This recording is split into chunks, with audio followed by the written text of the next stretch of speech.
बहुत समय बाद एक फिल्म इंडस्ट्री में एक ऐसा अच्छा दौर आया है, दोबारा लोग सिनेमा हॉल जा रहे हैं और ये बॉलीवुड की एक तरह से परंपरा है, मुझे वो बहुत पसंद है।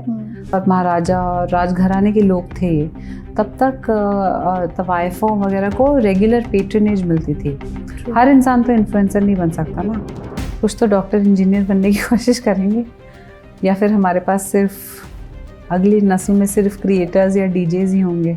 बहुत सारे एक्ट्रेसेस जो अभी मीनिंगफुल रोल्स ढूंढ रहे हैं वो तब यही करते थे, क्योंकि अब हर चीज़ इतनी सुपरफिशियल हो गई है, मुझे घिन आती है ताकि लोग बेफालतू में नंगे हो रहे हैं बॉडी स्टैंडर्ड्स को डिस्कस करने के लिए।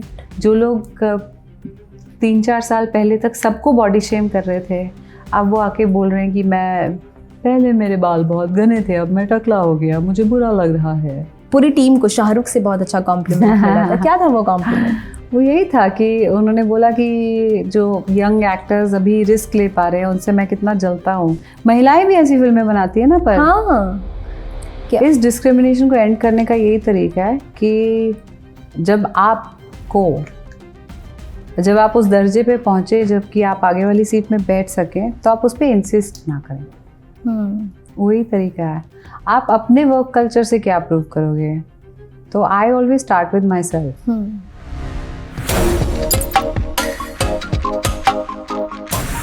नमस्कार, मैं हूं गरिमा और आप देख रहे हैं सिनेमा अड्डा। आज हमारे साथ सिनेमा अड्डा में एक बहुत ख़ास मेहमान हैं। अलग अलग तरह के किरदार इन्होंने पर्दे पर जिए हैं और आज हमारे साथ स्टूडियो में मौजूद हैं। मेरे को बहुत खुशी हो रही है उन्हें आपके सामने इंट्रोड्यूस करते हुए। Richa Chadha, welcome to London talk. Thank you Garima. कैसी हैं आप? मैं बहुत अच्छी हूँ और आपकी मैंने अभी आउटफिट नोटिस की, बहुत ही प्यारी है। Oh, thank you so much.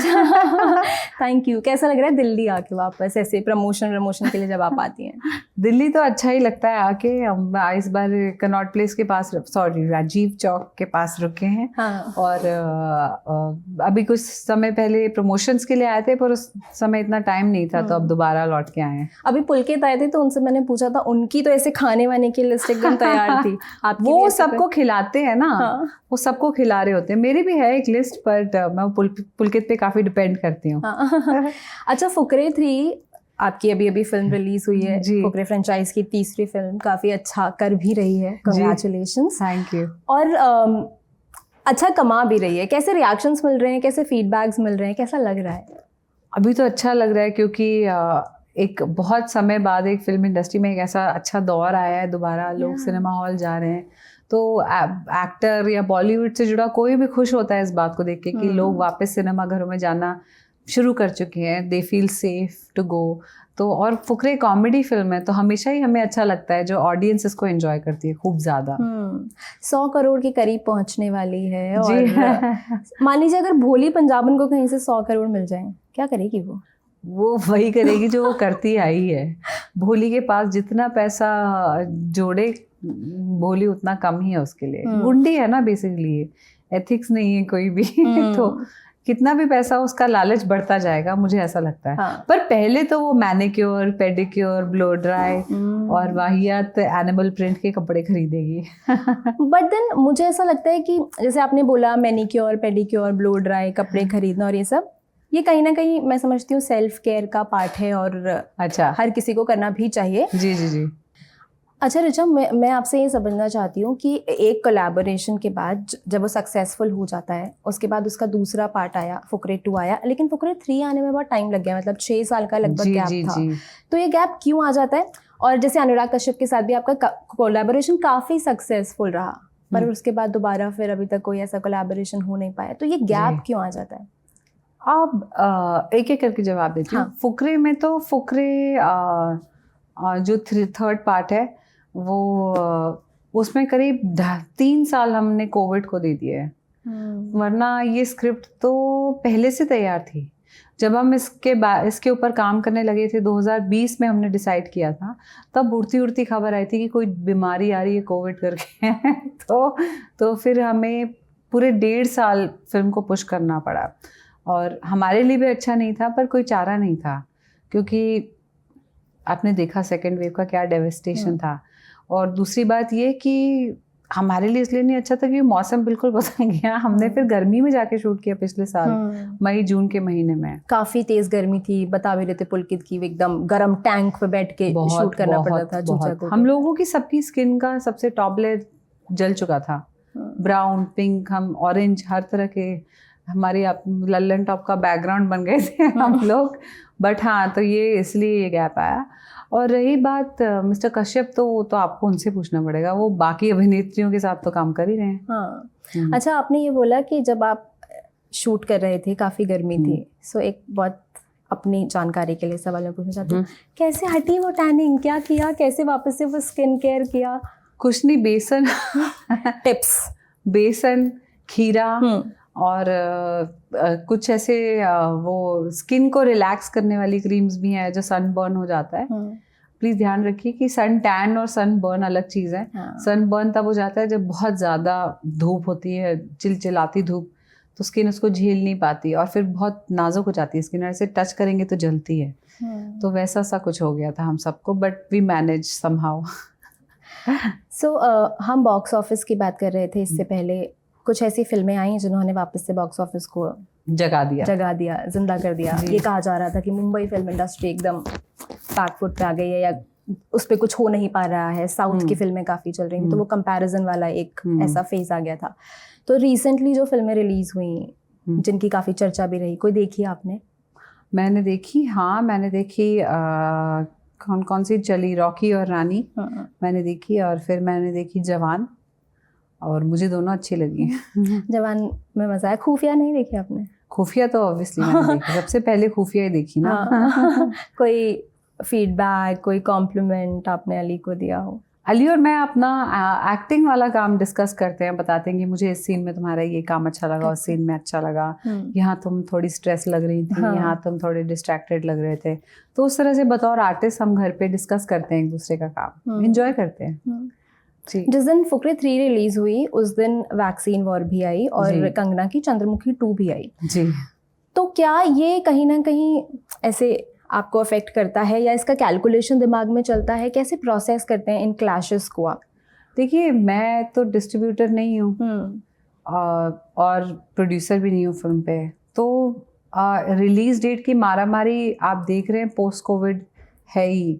और ये बॉलीवुड की एक तरह से परंपरा है, क्योंकि 52 वीकेंड्स ही हमको मिलते हैं, 52 फ्राइडेज मिलते हैं साल में, और फिल्में जो रिलीज़ होती हैं बड़े बजट की, वो उनकी तादाद इस नंबर से ज़्यादा है और साल के सेकंड हाफ में ही आती हैं।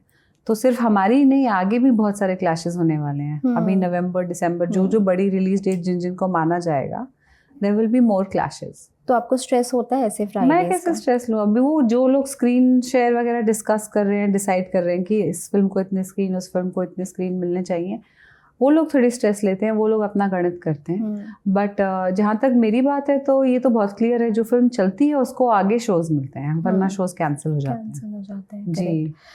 ऋचा, आपकी फिल्म मतलब एक प्रोजेक्ट आने वाला है हीरा मंडी, मतलब मुझे उसका जो पोस्टर था, जो फर्स्ट लुक आया था, वो बहुत ऐसे फैसिनेट किया। संजय लीला भंसाली ने एक बार बोला था कि उन्होंने इसकी कास्टिंग ऐसे नहीं की थी कि कौन किस रोल में फिट होगा, उन्होंने बहुत ऐसे इंट्यूटिवली इसकी कास्टिंग की थी। तो जब आपके पास कॉल आया था, प्रोजेक्ट आया था, तो क्या बातचीत हुई थी आपकी, क्या था वो कॉन्वर्सेशन? मेरी उनसे बातचीत जब हुई थी तो उन्होंने बस इतना ही कहा था कि ये तुम ही कर सकती हो और ये तुम ही करोगी, उतना ही था।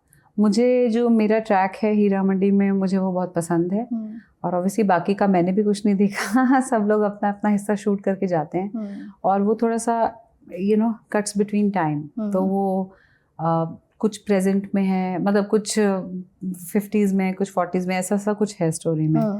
तो मैं खुद बहुत उत्सुक हूँ कि वो किस तरह की दुनिया क्रिएट करेंगे, क्योंकि ये रियल लाइफ की इंसिडेंट्स पे बेस्ड है, ये जो पूरी कहानी है शो की।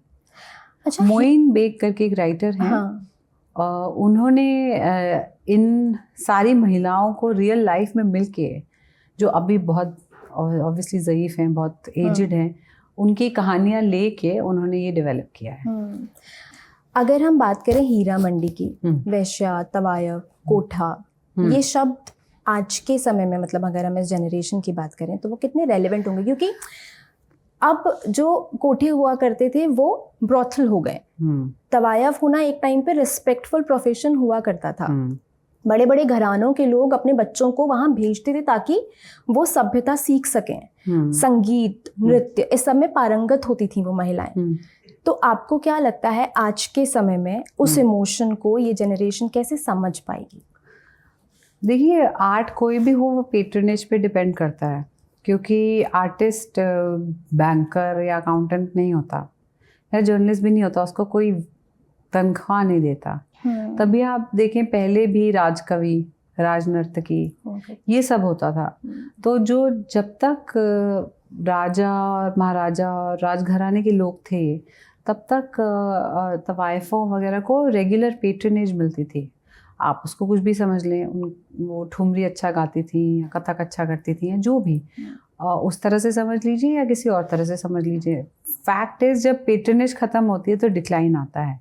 किसी चीज़ को सस्टेन करने के लिए, चाहे वो आर्ट क्यों ना हो, आपको पैसा चाहिए। तो वो कहीं ना कहीं जो डिक्लाइन आया उससे चीज़ें थोड़ी बदल गई। और मैं समझती हूँ कि पता नहीं वो कल्चर रिवाइव हो पाएगा या नहीं, बट ज़रूरी है कि हम लोग अपनी संस्कृति, अपने संगीत, अपने डांस, इसको सहेज के आगे चलें। ऐसा नहीं होना चाहिए कि आगे वाली जनरेशन को कथक और कथकली के बीच का अंतर ना पता हो। सो जब आप शूट कर रहे थे, क्योंकि संजय लीला भंसाली के बारे में ये कहा जाता है, अभी सीमा पहवा ने भी कहा था कि इज़ वेरी पर्टिकुलर अबाउट कि चेहरे पे लाइट कहाँ से पड़ रही है और साड़ी का पल्लू कैसा है, कितनी प्लीट्स है, वो बहुत पर्टिकुलर है अपने एक शॉट को लेकर। So how is it like working with him? आपका ये उनके साथ दूसरा प्रोजेक्ट रहा है, तो किस तरह से वो सेट पर होते हैं, कैसा एक्सपीरियंस उनके साथ? मेरे साथ तो बहुत मस्त होते हैं वो एक्चुअली। मुझे बहुत पसंद है उनके साथ काम करना। ही इज़ पर्टिकुलर, बट मुझे ऐसा लगता है कि अगर मैं डायरेक्टर होती और मेरा इतना बड़ा नाम होता और मैं अपने टेस्ट के लिए जानी जाती तो I would also be that particular. मतलब मुझे तो उसमें कुछ गलत नहीं लगता। चाहिए की बात नहीं है, बात यह है कि आपको कोई पैसे दे रहा है अपना विजन एग्जीक्यूट करने के लिए, आप उसमें अपना टाइम, अपना पैसा इन्वेस्ट कर रहे हैं। सामने अगर आपको हाफ हार्टेड कोई मिल जाए जो अपनी लाइनें करके ना आए या पूरा रियाज करके ना आए, मूड तो ख़राब होगा। और फिर एडीज या कोई भी असिस्टेंट अगर मतलब परिपक्व ना हो, बहुत आजकल पता नहीं कहना चाहिए नहीं, मुझे लगता है कि जो जेन ज़ी है उनमें काम करने की लालसा थोड़ी कम है। Because everything is easy, no? It's on social media, but that's not the real world. हर इंसान तो इन्फ्लुएंसर नहीं बन सकता ना। कुछ तो डॉक्टर, इंजीनियर बनने की कोशिश करेंगे, या फिर हमारे पास सिर्फ अगली नस्ल में सिर्फ क्रिएटर्स या डीजेज ही होंगे। ये सोचने वाली बात है। So, do you think this is scary somewhere? Do you think this is scary? I think so. If you fall ill and you have a DJ at a hospital, what are you going to do? हाँ, this is scary, but this is society. आपको लगता है social media एक बहुत बड़ा role play कर रहा है इसमें? हाँ, सोशल मीडिया एक रोल प्ले कर रहा है। सोशल मीडिया ज़रूर एक रोल प्ले कर रहा है, बट सोशल मीडिया एक अच्छा रोल भी प्ले करता है। जब लोगों को ज़रूरत होती है तो सोशल मीडिया उनको साथ भी लाता है। हमने कोविड में देखा था कितनी सारी हेल्प हुई थी। कहीं कहीं मतलब जहाँ ऑफिशियल इंफ्रास्ट्रक्चर नहीं था वहाँ लोग एक दूसरे की मदद कर रहे थे, ट्विटर, इंस्टाग्राम पे। पर अच्छा, क्या क्रिएटर्स का माइंडसेट भी चेंज हुआ है क्या? वो भी अब ऐसे पिक करने लगे हैं अपने प्रोजेक्ट्स के लिए लोगों को कि अच्छा सोशल मीडिया पे फॉलोइंग, इन्फ्लुएंस देखते हुए? हाँ, कुछ लोग करते हैं, ऐसे कास्टिंग करते हैं कुछ लोग जी। So how do you think कि ये इंडस्ट्री को अफेक्ट करेगा या नहीं करेगा? It's a phase. मुझे लगता है कि लोग खुद ही समझ जाएंगे कि ये सही है या नहीं।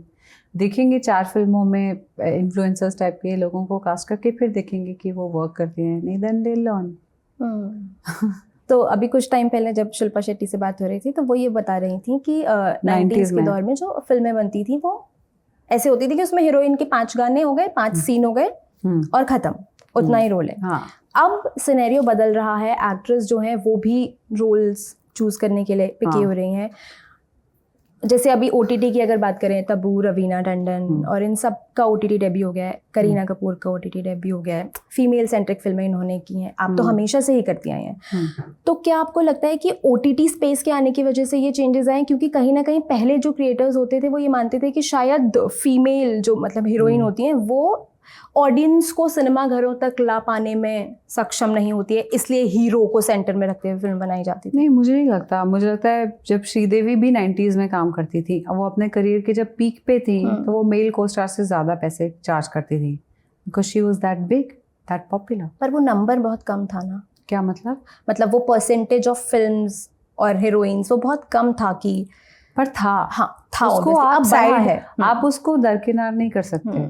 और बहुत सारे एक्ट्रेसेस जो अभी मीनिंगफुल रोल्स ढूंढ रहे हैं वो तब यही करते थे।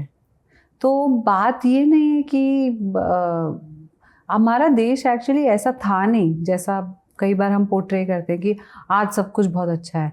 बंधनी भी भारत में बनी है, मदर इंडिया भी भारत में बनी है, ये सारी कमर्शियल फिल्में थी। इसके बाद भी बहुत सारी ऐसी फिल्में हैं जिनमें आप हीरोइन के बिना आगे नहीं बढ़ सकते, कहानी ही आगे नहीं जाएगी, चाहे वो खूबसूरत हो या उमराव जान हो या जो भी हो।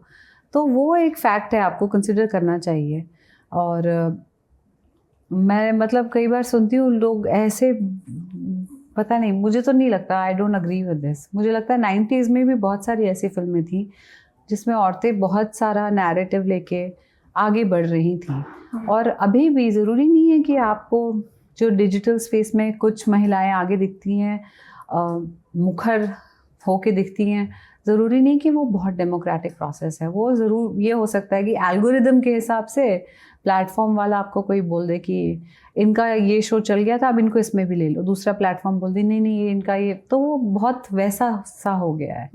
ये एक चेंज है, धीरे धीरे इससे भी लोग इवॉल्व करके आगे जाएंगे। देखते हैं कहाँ जाके बात खत्म होती है। मुझे ऐसा लगता है। आपने भी श्रीदेवी की चर्चा की, तो मैं आपसे एक चीज़ ये समझना चाहूँगी। जैसे अभी कुछ दिन पहले बोनी कपूर ने बोला था कि वो लो सॉल्ट डाइट पे थी, स्टार्व करती थी खुद को और उनको उससे ब्लैकआउट हो जाते थे। अच्छा। बट वो खाना नहीं खाती थी या खुद को स्टार्व करती थी to look a certain way. आपने भी एक बार अपने एक डिसऑर्डर के बारे में बात की थी, बुलिमिया के बारे में, जिसमें आप खाने के बाद you used to go out and vomit, क्योंकि I used to feel compelled हाँ कि मैंने बहुत खा लिया। I used to feel uneasy. तो ये क्या इनसिक्योरिटी या फिर ये जो हमारे अंदर डाल दिया जाता है to look a certain way, is this a thing in the industry? It's a thing everywhere no. आपके ऑफिस में होंगे कई लोग जिनको प्रॉब्लम्स होगी, आपके ऑफिस में होंगे लोग जो लैक्सेटिव लेते होंगे पार्टी में जाने से पहले, आपके ऑफिस में होंगे लोग ऐसे जो सैटरडे को वीकेंड में पार्टी करने के बाद मंडे को पूरा दिन कुछ नहीं खाते। तो this is not an industry specific thing, ये हर जगह होता है। और मुझे लगता है कि मुझे ऑनेस्टली लगता है कि ये जो चीज़ें, इनको डिस्कस करना भी जो लोग इनसे सफ़र करते हैं इनके लिए ट्रिगर होता है। बट मुझे लगता है कि इसके बारे में बात करना ज़रूरी होता है, क्योंकि बहुत सारे लोग जैसे बात करना ज़रूरी होता है, बट स्पेशलिस्ट के साथ। हाँ सॉरी, नहीं आई अग्री, स्पेशलिस्ट के साथ। लेकिन क्या होता है ना, आपको अगर कोई सुनेगा उसको लगेगा कि हाँ if she can talk about it. ये कई बार तो लोग ना एक्सेप्ट ही नहीं करते हैं कि ये एक परेशानी हो सकती है। हो सकता है वो उस चीज़ से गुजर रहे हों, उनको वो फील हो रहा हो। एक्चुअली ये पता नहीं 5-6 साल पहले तक मेरा बहुत अलग विचार था इस पे। अब मुझे सच में ये लगता है कि अब हर एक इंसान के पास एक कहानी है, वो उसके साथ वो अपनी एक पर्सनालिटी बेचते हैं कि एक ये सोशल मीडिया की ही एक चीज़ है, एक सिम्टम है उसका। कोई बोलता है मुझे एक्ने हो गया, मैं बहुत डिप्रेस था, मेरा वेट बढ़ गया, मैं बहुत डिप्रेस था, मुझे सेल्यूलाइट था, मेरे पाँव पे बर्न मार्क है। हर इंसान की लाइफ में कुछ ना कुछ होता है, तो वो हर इंसान अपने किसी एक चीज़ को लेके उसको अपना मुद्दा बना के उसको जाके एक्टिविज़म करने लगता है। पर जो इंटरनल वर्क है which will ensure that you don't fall into the same trap again, that very few people do. That's why मैं इन चीज़ों को डिस्कस करने से बचती हूँ, क्योंकि अब हर चीज़ इतनी सुपरफिशियल हो गई है कि मुझे घिन आती है। मैं सोशल मीडिया पे जाती हूँ और मुझे लगता है कि लोग बेफालतू में नंगे हो रहे हैं बॉडी स्टैंडर्ड्स को डिस्कस करने के लिए। जो लोग 3-4 साल पहले तक सबको बॉडी शेम कर रहे थे, अब वो आके बोल रहे हैं कि मैं पहले मेरे बाल बहुत घने थे, अब मैं टकला हो गया, मुझे बुरा लग रहा है, उस टाइप की बातें। तो मुझे वो बहुत ही हिपोक्रेसी लगती है एक लेवल पे। आप अगर सिर्फ मतलब not to sound like a prude, but if your only point is about beauty standards and you're only naked on Instagram and you're saying कि ये I want to desexualize the human body, मैं आपके intent से agree करती हूँ, और newspaper भी पढ़ लो, ये कैसा देश, आप कहाँ रह रहे हो, व्हाट इज़ द कॉन्टेक्स्ट। इसलिए मैं इस हल्की फुल्की सुपरफिशियल सी चर्चा से बचती हूँ, क्योंकि इससे और कुछ नहीं होता, छोटी छोटी चीज़ें कटती हैं, क्लिक बेट बनता है, एक्टर कुछ टाइम के लिए चर्चा में रहता है और फिर लोग आगे बढ़ जाते हैं। जो रियल वर्क है वो कोई नहीं कर पाता। मैं गलत हूँ कि सही हूँ? No no no, you are right. Yeah that's what it is. So will come to Masaan. मेरी फेवरेट फिल्म है, आपका किरदार मेरा बहुत पसंदीदा, और आई एम श्योर बहुत टाइम हो गया, आपसे काफ़ी बात हो चुकी होगी इस बारे में, लेकिन मुझे अपॉर्चुनिटी मिली है तो मैं ये आपसे ज़रूर पूछना चाहूँगी कि जब पुलिस वाला उसको बोलता है ना देवी को कि तुम होटल रूम में कमरे में लड़के के साथ क्या कर रही थी, तो वो कहती है जिज्ञासा। उसके अंदर गिल्ट होता है लेकिन शर्म नहीं होती है, और वो अलाउ भी नहीं करती है देखने वाले को कि आप उसे जज नहीं करो। मैं आपसे डिसएग्री करती हूँ, मुझे नहीं लगता उसको गिल्ट भी होता है, उसको सैडनेस होती है। हाँ, पर उसको गिल्ट नहीं होता। पर उसको शर्म नहीं है उसने जो किया है, और क्यों हो शर्म नहीं है उसको। लेकिन आजकल क्या होता है, कई बार खासकर महिलाओं को छोटी छोटी चीज़ों के लिए शर्मिंदा महसूस कराया जाता है। जैसे अगर मान लीजिए उन्होंने अपने लिए समय निकाल लिया या खुद के मन का कुछ करने चली गई, so do you think this is dangerous और it's like a part of society, और ऐसा ही होता है? नहीं, अलग अलग लोगों को अलग अलग चीज़ों पे शेम किया जाता है। मर्दों को इसलिए शेम किया जाता है कि वो अगर डेट पे जाते हैं और पैसे नहीं देते तो मर्दों को शेम किया जाता है। मर्दों को शेम किया जाता है अगर उनको अच्छी नौकरी नहीं मिलती और वो घर के लिए उस लेवल का प्रोवाइड ना कर पाएँ जिस लेवल का वो उनकी बीवी या उनकी फैमिली या वो डिज़र्व करते हैं या एक्सपेक्ट करते हैं। तो ये समाज की एक बात है कि हम बस शेम ही करते रहते हैं लोगों को, no one is ever enough. तो वो एक मानसिकता को दूर करने की ज़रूरत है। औरतों को बिल्कुल टाइम मिलना चाहिए अपने लिए, और ये हम सब की ही बनाई हुई चीज़ है। पहले जो ऐड आते थे वो क्या, अभी भी आप ऐड खोल लीजिए, आपके चैनल पे खोल लीजिए, जो मेन जिसका ऑफिस में हम बैठे हैं, आधे से ज़्यादा वो यही आते हैं कि कमर का दर्द हो, डैश मलिए, काम पे चलिए, नो रेस्ट। करेक्ट, कॉन्सेप्ट ही नहीं है। हाँ, तो वो क्या है, वो समाज का आईना है, चाहे ऐड है चाहे फिल्म है। अब आपको टोकनिज्म के लिए आप आदमियों को खाना बनाते हुए दिखा सकते हैं, वो ठीक है, पर is that the reality? No. What is the post Covid reality? 9% of the women have fallen out of the workforce. That is a reality. So look at data and assess and then talk, because ये होता है। माओ को Shem किया जाता है अगर वो job ले लेती हैं, बाप को शेम किया जाता है अगर वो दूसरे शहर में जॉब लेता है। हाँ, सबको मेंटल हेल्थ का इशू होता है। गरीब लोगों में तो मेंटल हेल्थ की कोई बात ही नहीं करता। गरीब लोग अगर लोअर मिडिल क्लास में घर में आपस में मियाँ बीवी की लड़ाई होती है तो क्या बोलते हैं, these people are like this. ये कॉमन नैरेटिव चलता है अपर मिडिल क्लास में। क्यों? उनको कॉन्सेप्ट ही नहीं समझ आता, उन्हें लगता है मेंटल हेल्थ जैसी कोई चीज़ होती ही नहीं है शायद, क्योंकि कोई बात ही नहीं करता उस बारे में। आसपास बोलते हैं ना लोग कि कुछ नहीं होता डिप्रेशन, जा मैगी खा ले, हाँ, जब घूम के आ जा, हाँ, जो दोस्तों से मिल के आ जा। वो सच है, उसमें आबो हवा का चेंज होता है तो इंसान रिलैक्स्ड फील करता है, पर इसका मतलब ये नहीं कि कोई चीज़ एग्जिस्ट ही नहीं करती।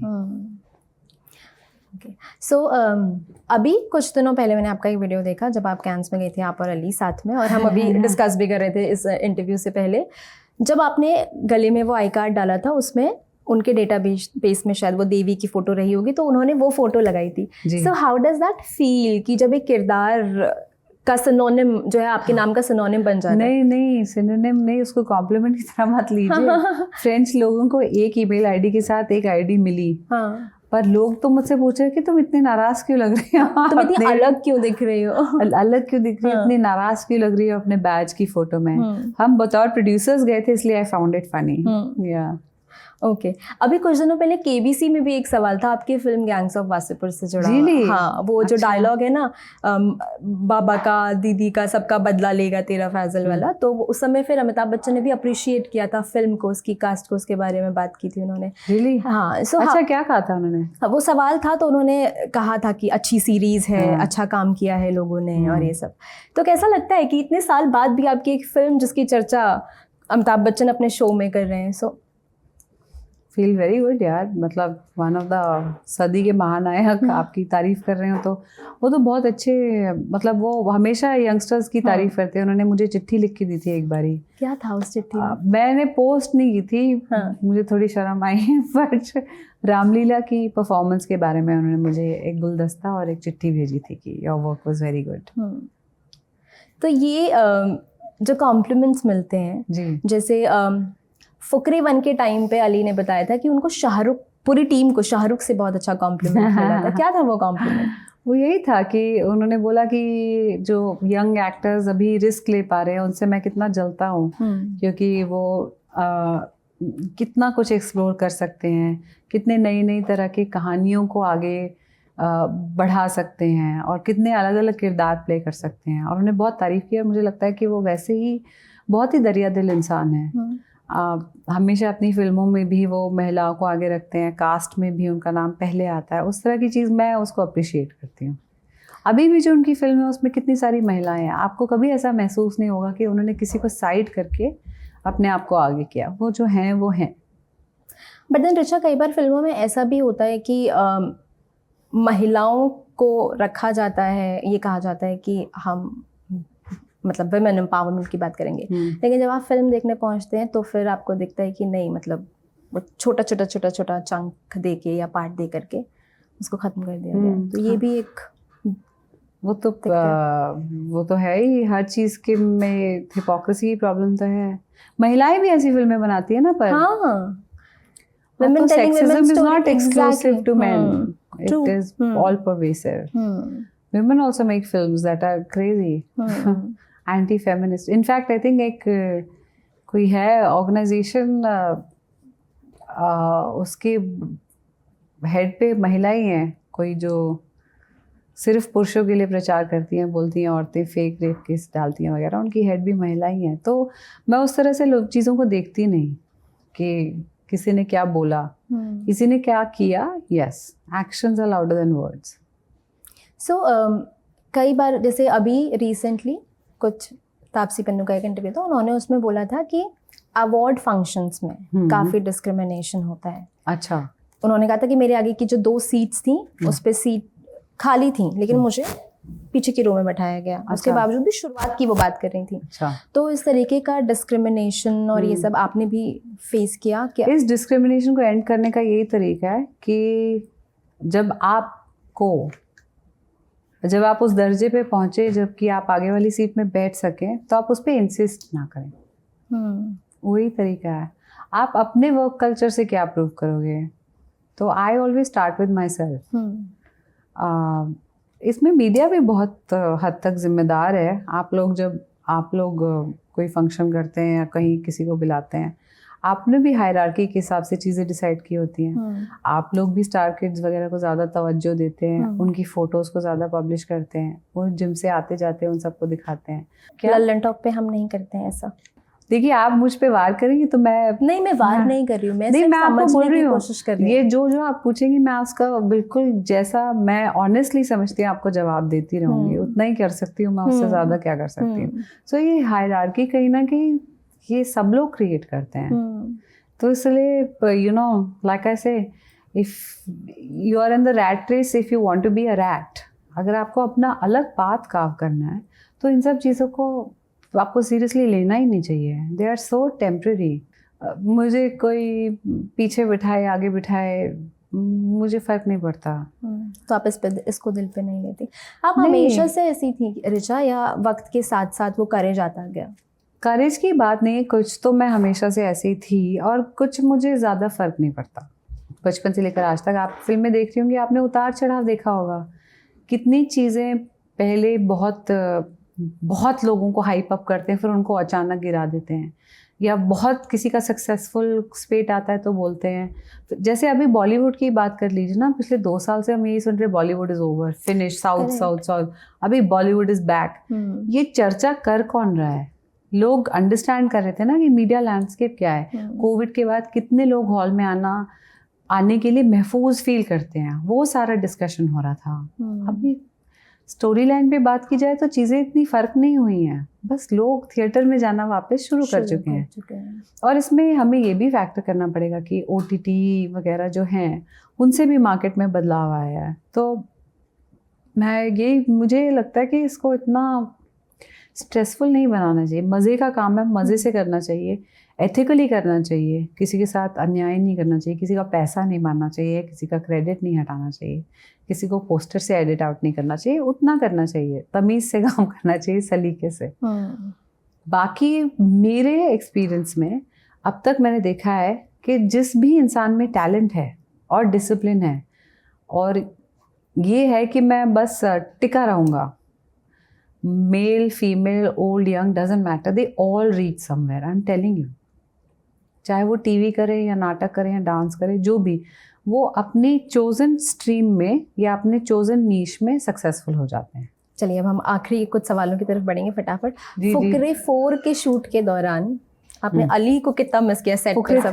3 की शूट के दौरान उन्हें फोमो होता था क्या घर पे? हाँ, बहुत फोमो होता था। वो मुझे लगातार टेक्स्ट करते थे कि मैं अच्छा होली के दिन आ जाऊँ, दिवाली के दिन आ जाऊँ। अगर हम आउटडोर पे होते थे, बॉम्बे में होते तो अक्सर वो शूट पे ड्रॉप इन कर जाते थे, खाना लेके आ जाते थे। So he had a lot of FOMO, but उनके लिए चॉइस ईजी नहीं थी।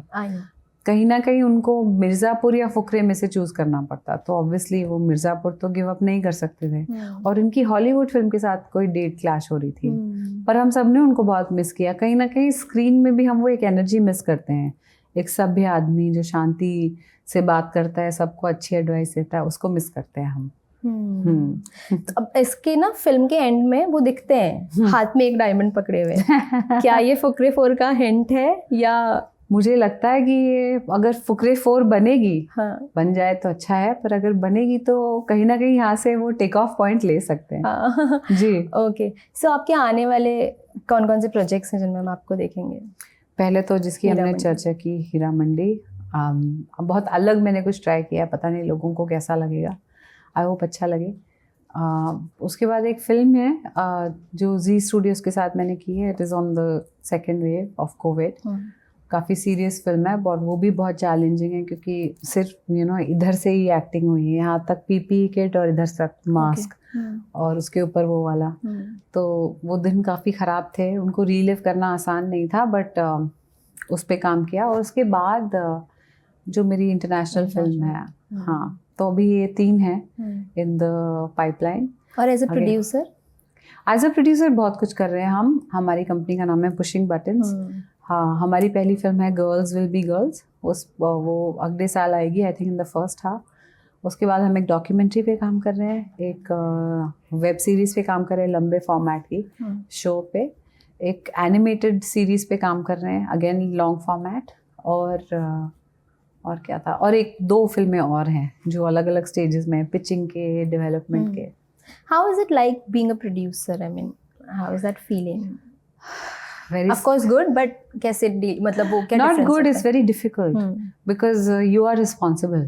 एक्टर तो सेट पे आता है और बोलता है मेरे लिए ये ऑर्डर कर दो, ये मंगा दो, ये कर दो, और एक्टर के बिना आगे काम नहीं चल पाता। पर प्रोड्यूसर है वो जो एक्टर को ये सारी चीज़ें प्रोवाइड करता है, सेट का मूड अच्छा रखता है, डायरेक्टर को वो देता है जो डायरेक्टर का विजन फुलफिल करने के लिए उसे चाहिए, क्रू को खुश रखता है, केटरर बदलता है अगर उनको खाना नहीं पसंद आता, डेट्स मैनेज करता है, ईगोज़ मैनेज करता है।